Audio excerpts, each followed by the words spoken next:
Young at Heart by Pam Young. Do you have a blue mouse in your life? Here it is a few weeks into 2013. Are you through ruining checks by writing 2012 instead of 2013 for the date? Scientists claim it takes 21 days to establish a new habit, so hopefully by now you're getting used to this fabulous new year. What do you want to happen in 2013? Is it the same as what you wanted to happen in 2012, but it didn't? Maybe you've been going at it all wrong. When I was young, Granny used to take my sister and me shopping in downtown Portland, Oregon. We'd catch the Greyhound bus out on the highway. Granny didn't drive, and it'd be an all-day outing. On the way home, the bus route always took us past an incredible grand old theater, the kind people like the Daughters of the American Revolution fight to restore. It had a huge marquee with millions of brilliant lights flashing out the word, "The Blue Mouse."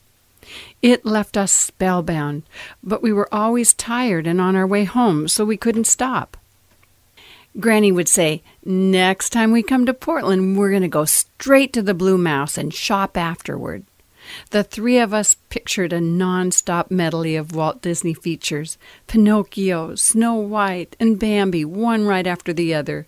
It would be an animated festival, interrupted only briefly by Sylvester and Tweety. I dreamt about it. I told Mom I was going. I saved for it. I waited and waited and waited. Eventually, next time turned into someday. I still thought about it, but not as often. And every once in a while, Granny would say, "We've got to go to the Blue Mouse." Years passed. Granny's feet were bothering her, so just my sister and I went shopping in Portland. We were both licensed drivers by then. "Want to go to the Blue Mouse?" "No, I got a date tonight." "You want to just drive by it?" "Sure. What street's it on?" "It's right past the bus depot and just past Manning's." We saw the flashing lights in the distance. Maybe we could spare the time. As we got closer, the lights caught less of our attention than the people lying on the sidewalk. "Sissy, lock your door." The Blue Mouse had become an X-rated adult theater. Next door was a topless bar and a tattoo parlor.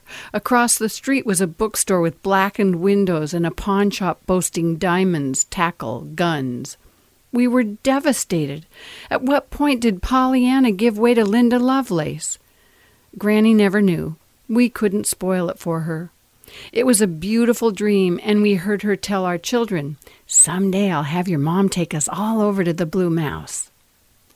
Maybe there's a blue mouse in your life, something you've always wanted to do or be or have, and it hasn't happened. Maybe you can take a little time while the year is still fresh and re-examine your dreams. Maybe you've outgrown some of them. If you have heard yourself making the same promise to get organized over and over again, maybe you really don't want to.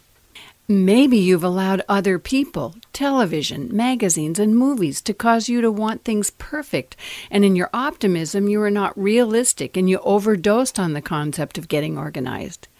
The beginning of a new year makes us think we can transform every fault into a virtue and every fantasy into a reality, but there's a side effect to that overdose. We can crash.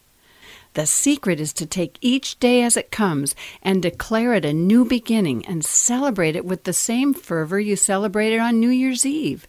So today, let's dump any blue mice we've collected and start being easy with ourselves. Let's enjoy who we are, where we are, and who we're with, just as it is right now, and watch 2013 blossom into the best year of our lives.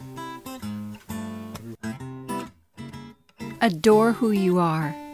Adore where you are. Adore who you're with.